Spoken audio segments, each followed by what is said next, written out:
Hindi pinili, pero nagpumilit. I know that doesn't sound nice because it means forcing yourself into a place, person, thing, or situation that you were not chosen for. And that's exactly what I did today. Welcome to Usapang Tambay ng Chapel, PROMDI Diaries on First Saturdays. This morning, our household help was complaining that their family was not chosen to be given a claim stub for ayuda, or the dole-out given by the government. Apparently, if you're not part of some list with limited slots, then no dole-out for you. And according to this person, this has been going on here in our barangay for the longest time. This was a shocker to Mom and me because it's a far cry from Marikina, where we lived for almost 20 years, where virtually everyone, regardless of status, gets the government service that they are due. This was in 2021. A picture of me getting my second COVID vaccine shot. It was sponsored by our local government, and my income, my educational attainment, my family name, none of these were taken into consideration.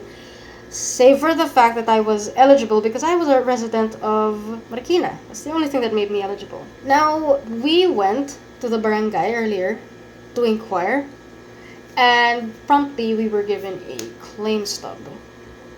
Unfortunately, per my observation, there is a mindset here in the barangay where if you don't need it, don't get it. If somebody needs it more than you, don't take what's yours, leave it for those who need more than you. We got some curious looks, but nevertheless we stayed, and we even participated in the programs. I even participated in one of the games, won something there. So this was around 9 a.m. to 10 a.m. in the morning. All the while, walk-ins were still coming and the few stubs were still being given out, because the rule is no stub, no dole-out. Then came the time for us to line up for the ayuda, and the line proved to be unruly for a couple of reasons.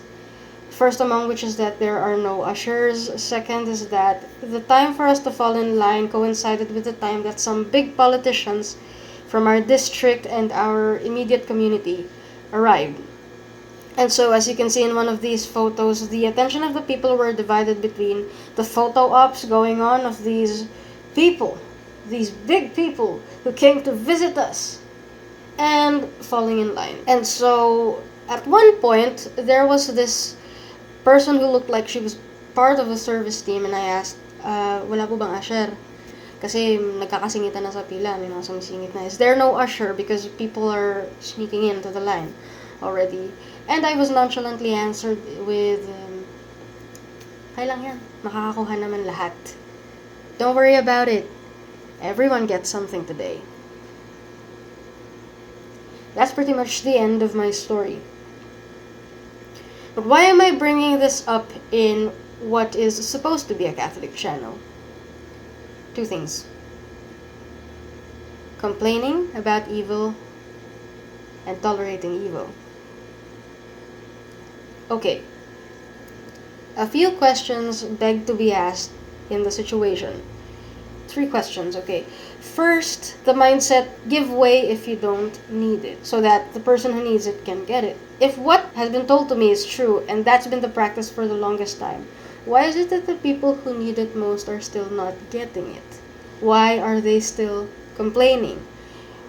Why is someone telling me that for the longest time they haven't received anything at all? Secondly, because I'd like to assume the best of intentions from the government, it being the case that only a few people were selected, why is it that the people who need it the most are still complaining? So it's pretty similar with my previous question. But finally, why are the slots limited in the first place? Wouldn't it be better if every household had a slot? I'm not attacking anyone or anything here, because if you live on planet Earth, you must know by now that there is dishonesty in every conceivable institution there is. There is dishonesty in the governments of developed countries, the G7 countries. There is dishonesty in developing countries and in the governments of developing countries and even in the church and even in our own homes. Okay? The world is sinful. We are sinful. Okay? That being said, when we complain about a certain evil, for example, things like, hindi naman kami nakakakuha, we don't get anything, we're not given what's due to us. Are we just complaining, or are we doing something to remedy the situation? Are we actually doing something about it?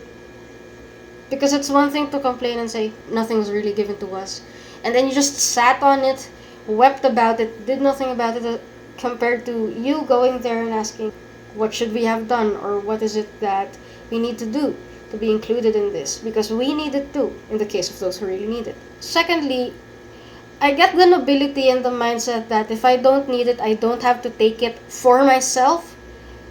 I'd rather give it to someone who needs it. But the point is, if you know that it's not going to the people who really deserve it, why are you still shutting up about it? Why are we shutting up about it?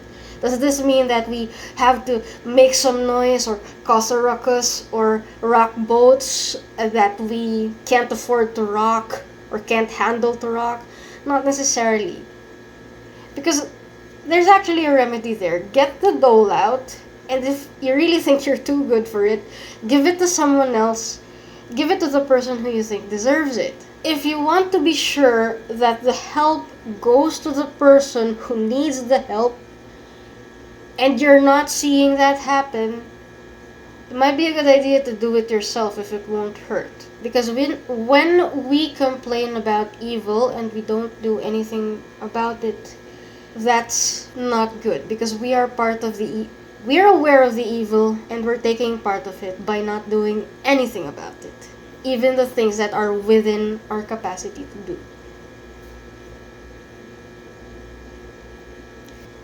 If you appreciate this ministry, I please request 3 Hail Marys.